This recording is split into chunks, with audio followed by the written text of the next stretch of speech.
নমস্কার মোদি সরকারজি, আপনাকে নমস্কার জানাচ্ছি স্যার। যে আপনি এত বড় একটা প্রেসিডেন্ট, আপনি বলুন তো স্যার, যখন আপনার যে গাড়ি যে চালাচ্ছেন, আমরাও একটা গাড়ি ড্রাইভার স্যার, তো একটা গাড়িতে কত রকমের ট্যাক্স, কত রকমের ডিএসটি হয় স্যার। সামথিং বলুন তো, 1 লিটার ডিজেল ভরলে কেন্দ্রকে দিতে হচ্ছে ট্যাক্স 35 না 40 টাকা, আর রাজ্যকেও দিতে হচ্ছে 35 না 40 টাকা স্যার। যাই হোক, 30 হলেও হবে, আর 35 হলেও হবে, তো 37 হলেও হবে, আমার ঠিক জানা নেই স্যার। তো যাই হোক, দুটো ট্যাক্স দিতে হচ্ছে। আচ্ছা স্যার, একটা প্রশ্ন হচ্ছে, কথা এইটুকুনি হিসাব করে দেখতে গেলে, আমরা যখন একটা গাড়ি মাল লোডিং করি, সেখানেও ট্যাক্স। আমরা গাড়ি ধোঁয়া কাগজ কাটলেও সেটাও তোমার ট্যাক্স। গাড়ির একটা অন্য স্টেটে গেলে, ধরো না, ঝাড়খণ্ড থেকে বিহার হোক, বিহার থেকে বাঙাল হোক, চাই উড়িষ্যা হোক, কোথাও যদি যেতে হয়, সেখানে কি একটা ডান্ডা ট্যাক্স, কি না মেকানিক্যাল, কি না একটা বর্ডার, কি না একটা আরটিও গেট, কি না একটা চেকপোস্ট, কি না একটা তোমার police surgeon, RTO special checking, এরকম করে করে আমাদেরকে হ্যারাসমেন্ট দিবা। তো এত কিসের? আবার একটা টুল ট্যাক্স, আবার তুমি ধরো তো ধোঁয়া কাগজ, আবার তুমি ধরো তো ফিনেস, আবার তুমি ধরো তো ইন্স্যুরেন্স, আবার তুমি ধরো যেমন ন্যাশনাল পারমিট, আবার তুমি ধরো লোকাল পারমিট।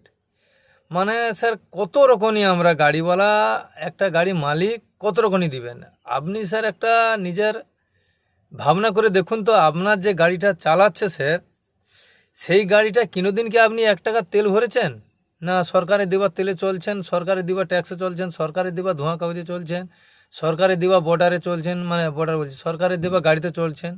হ্যাঁ, কিন্তু আমরা একটা গাড়ি মালিক, গাড়ি কিনলে সমস্ত কিছু দিতে হবে, কিন্তু বদলেতে আমরা কি পাচ্ছি? লাজ ঝাঁটা জুতা পাচ্ছি স্যার। যেই স্টেটে যাচ্ছি সেই স্টেটের পুলিশ আমাদেরকে গালাগালি হোক, হেনস্থা হোক, রাস্তায় দাঁড়িয়ে হ্যারাসমেন্ট দেওয়া হোক, মানে খারাপ ব্যবহার, খাবার আচর দিচ্ছে। কিসের জন্য স্যার, কিসের জন্যে? আমরা কি মাওবাদী, আতঙ্কবাদী? আমরা কি বিদেশ থেকে এসেছি যে তোমার দেশে টাকা আমরা বিদেশি কোম্পানির মতন লুটতে আসছি? না, আমাদের জন্ম ঠিকানা আলাদা দেশে স্যার। আমরা খানদানি গোষ্ঠী, বাপ ঠাকুরদার জন্ম এই দেশে হচ্ছে, মরবো এই দেশে, থাকবো এই দেশে, কিন্তু তবুও আমাদের উপরে স্যার এত প্রেশার। মানে আপনারা একটা চাকরি দিবেন, আর যদি চাকরি খুঁজতে যাই তখনই বলবেন ডিগ্রি কি আছে, কিন্তু যদি হাতের কাজ শিখে করে খাই, তার উপরে এত বাই প্রেশার। হ্যাঁ, আপনি একটা গাড়ি চালাচ্ছেন, আপনার এত গাড়ির দাম, আপনার যে গাড়িটার দাম, সে গাড়িটা মানে কিনতে গেলে, বিক্রি করতে গেলে আমাদের মতন 10খানা গাড়ি হয়ে যাবে। 10টাখানা তো দূরের কথা, মানে 50খানা হয়ে যাবে স্যার। হ্যাঁ, আপনি ভাবুন, আপনার গাড়ি এত কোয়ালিটি, এত দাম, এত বুলেট প্রুফ কাঁচ, এত কিছু থেকেও কোনোদিন, মানে এই যে আমরা রাস্তাঘাটে চোর চোরটা ছেঁড়ার হাতে পড়েছেন? পড়েননি, কিন্তু আমরা পড়ি। আমাদেরও ফ্যামিলি আছে, আমাদেরও বউ বাচ্চা আছে স্যার। কখনো বিবেক করবেন স্যার? আমরা যখন অন্য স্টেটে যাই একটা গাড়ি নিয়ে, প্রচণ্ড হ্যারাসমেন্ট হতে হয়, যে মনে হয় আমরা আতঙ্কবাদী, জঙ্গি, আমাদের উপরে এত প্রেশার হয়, এত চেকিং হয়, এত কেন, এত ঘন ঘন টুল ট্যাক্স কেন?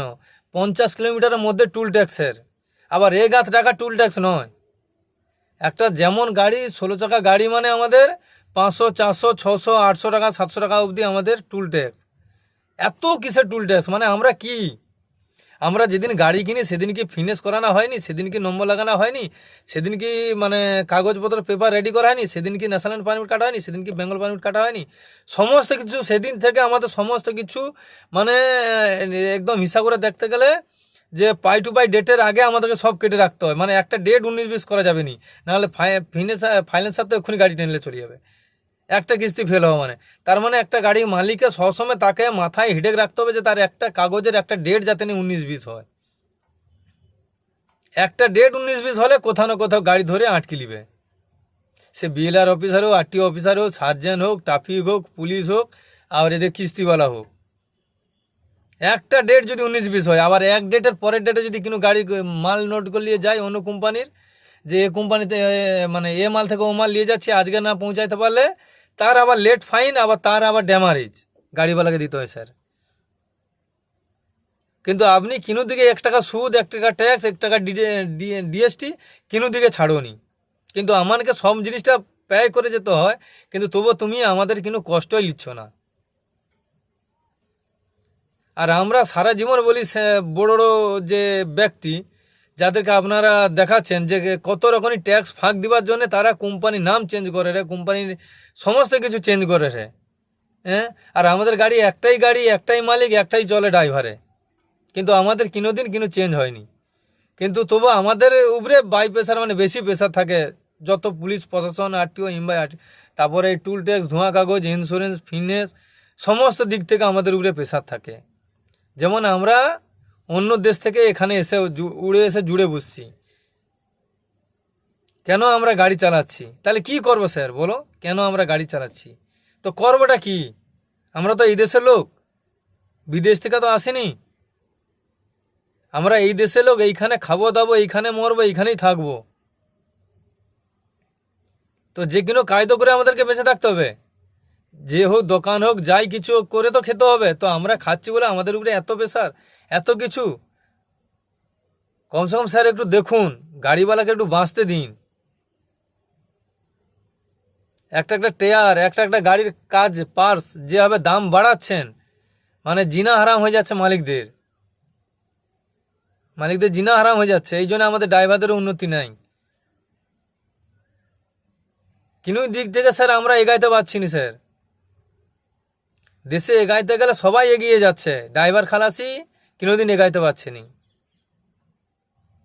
কেন আমরা চুরি চামারি করি না, আমরা ওই যে সরকারকে ট্যাক্স ফাঁক দিয়ে চলিনি। আমরা সমস্ত কিছু ডেট বাই রেটে আমরা দিয়ে চলি। আপনারা যেখানে যাও স্যার, একটা সভা করতে, মিটিং করতে, আপনাদের কত রকমই ফ্যাসিলিটি, হেলিকপ্টার হয়ে যান, বিমান হয়ে যান, হ্যাঁ, রকেট ট্রেন দেখাচ্ছে। রকেট ট্রেন কি অ্যাক্সিডেন্ট হয় না? রকেট ট্রেন কি দুর্ঘটনা হয় না? তাহলে গাড়ি অ্যাক্সিডেন্ট করলে কেন এত বেশি বিপদ? গাড়িতে তো একজন হয়তো অ্যাক্সিডেন্ট করে কিছু দুর্ঘটনা ঘটে, কিন্তু আপনার ট্রেন হলে তো হাজার হাজার লোক মরেছে, টিভিতে তো দেখাচ্ছে বারবার। একটা প্লেনে হলে তো কয়েক কোটি, মানে কোটি কোটি টাকার ব্যক্তিরা মরেছে একটা হেলিকপ্টার অ্যাক্সিডেন্ট করলে। আমাদের তো একটা গাড়ি মালিকই, মানে যদি বেঁচে থাকে তো আমরা বেঁচে থাকি, গাড়ি কিনলে আমরা চাকরি, মানে কাজ পাচ্ছি। তো আমাদের সামনে একটা অটোওয়ালা, টোটোওয়ালা যদিও বাইচান্স কিন্তু দুর্ঘটনা ঘটে, ওরই ক্ষতি হলো, কিন্তু তার জন্য সারা জীবন জেল আমাদের। আর গাড়ি মালিকের ওই তার ভর্তুকি পূরণ করতে করতে গাড়ি মালিকের গাড়ি ব্যবসা চলে গেল। কিন্তু আপনি হেলিকপ্টারে একটা যখন অ্যাক্সিডেন্ট করেন, হ্যাঁ, তখন তো আপনার এত কোটি, তাহলে আপনারা কে জেল খাটেন? কেউ জেল খাটো? কেউ জেল খাটুন। এত বড় ট্রেন তো অ্যাক্সিডেন্ট করলো, কতগুলো ট্রেন অ্যাক্সিডেন্ট করলো এই মাস 2-3 মধ্যে। তো কে, কোন কোন লোকটাকে আপনি জেলে ঢুকাইছেন? কাউকে জেলে ঢুকাইছেন? কারো উপরে কিন্তু পেশা দিতে পারছেন? কিছু করতে পারছেন? কিছু করতে পারোনি। কিন্তু তোমরা পারো গাড়িওয়ালাকে, কেন? সে সব কিছু দিচ্ছে, যে সরকারকে চালানোর জন্য যা যা সরকারি জিনিস লাগে সে সব দিচ্ছে। একটা বাড়ির ফ্যামিলিতে যা কিছু লাগে ওই গাড়িওয়ালাই দিচ্ছে, যে এখান থেকে ওখানে তাদের জিনিসপত্র বইলে না, ওষুধ হোক, জামা কাপড় হোক, খাবার দাবার হোক, চাল ডাল হোক, রেশন হোক, যাই কিছু হোক, ওই গাড়িওয়ালা বই নিয়ে যে দিচ্ছে। তবুও গাড়িওয়ালার উপরে স্যার এত প্রেশার। কসমে একটু স্যার দেখবেন যে এত প্রেশার না দিলে হয় গাড়িওয়ালাদেরকে, কিছু কিছু জিনিস তোলার চেষ্টা করবেন। যে টুল ট্যাক্স এত কেন, আবার এক হাত ছাড়া কেন? 50 কিলোমিটার 40 কিলোমিটারের মধ্যে এত টুল ট্যাক্স কেন? পৌরসভা টুল ট্যাক্স, তোমার রাস্তা টুল ট্যাক্স, এনএচএস টুল ট্যাক্স, পৌরসভা নামে কত রকমের ট্যাক্স নিচ্ছে কেন? এইসবটা কিসের জন্য স্যার? কিছু কিছু জিনিস যখন আপনাদের কর্মকর্তারা থাকেন, দেখেন, ওগুলো তোলার চেষ্টা করুন স্যার, তাহলে গাড়িওয়ালা কিছু দিক থেকে বাঁচবেন। আর গাড়িওয়ালা বাঁচলে স্যার আপনারা দেখতে পাচ্ছেন কত রকম ট্যাক্স আপনি নিচ্ছেন। সব থাকতে বেশি সময় ডিউটি গাড়িওয়ালারাই করে, 24 ঘন্টা দিনের পর দিন, কিন্তু অফ ডে নেই, কিন্তু ছুটি নেই স্যার। কসময় একটু গাড়িওয়ালাদের দিকে একটু ভাববেন স্যার, ওদেরও ফ্যামিলি আছে, ওদেরও সব কিছু আছে। আপনি স্যার চেয়ারে বসে থেকে অনেক কিছু বলে দেন, কিন্তু কিছুটা সফল হয় না। কিন্তু গাড়িওয়ালারা একটা চেয়ারে বসে নি, কিন্তু তারা শুধু একটাই জিনিস করে, যে সরকার থেকে হয়তো কিছু পাবো, কিন্তু ভবিষ্যতে কিছু হবে। তারা সবসময় এটা ভবিষ্যৎবাণী করতে থাকে, যে ভবিষ্যতে কিছু হবে, বা পরের টিপে হবে, পরের টিপে হবে, আগে হবে, পরে হবে, এরকম করতে থাকি। আপনাদের ছেলেমেয়েরা বড় বড় কলেজ বড় বড় এনএসবি কি আইটিআই কলেজ বড় বড় ইউনিভার্সিটি কলেজে ভর্তি হয় বিদেশ দেশে, কিন্তু গাড়িওয়ালারা কেউ ভর্তি হতে পারে না। কেন? তাদের অভাবে। সংসার চালাবে না, বাচ্চাদেরকে ওই বড় বড় র্যাঙ্কে স্কুলে লাখ লাখ টাকা দিয়ে ডোনেট করে ঢুকবেন। কেন? তাদের নাই যে কিচ্ছু স্যার, তাদের ওটাই আছে, খেটে নিয়ে গেলে সংসারটা চলবে।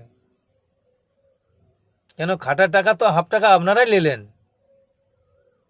বেঙ্গল সরকার ট্যাক্স, রাজ্য সরকার ট্যাক্স, কেন্দ্র সরকার ট্যাক্স, সব টাকা তো ট্যাক্সেই এরকম চলে যায় স্যার। তো তাদের ছেলেমেয়েরা কোন বড় বড় স্কুলে স্যার ভর্তি হবে? কিনু বড় বড় স্কুলে ভর্তি হবে না স্যার। আপনাদের ছেলেমেয়েরা, আপনাদেরই ছেলেমেয়েরা বড় বড় সব জায়গায় যাবেন, সব কিছু ফ্যাসিলিটি পাবেন, কিন্তু আমরা পাবো না স্যার। তো তাই জন্য স্যার একটু দেখুন যাতে কিনু দিক থেকে ট্যাক্স হোক, আরটিও হোক, এমবাই হোক, পুলিশ হোক, প্রশাসন হোক থেকে যেমন একটু বাঁচতে পারি স্যার। আপনাদের কাছে অনেক ধন্যবাদ স্যার, নমস্কার জানাচ্ছি স্যার। কিছু হলে চেষ্টা করবেন যে এসব দিক থেকে একটু গাড়িওয়ালা যেমন বেঁচে উঠতে পারে স্যার।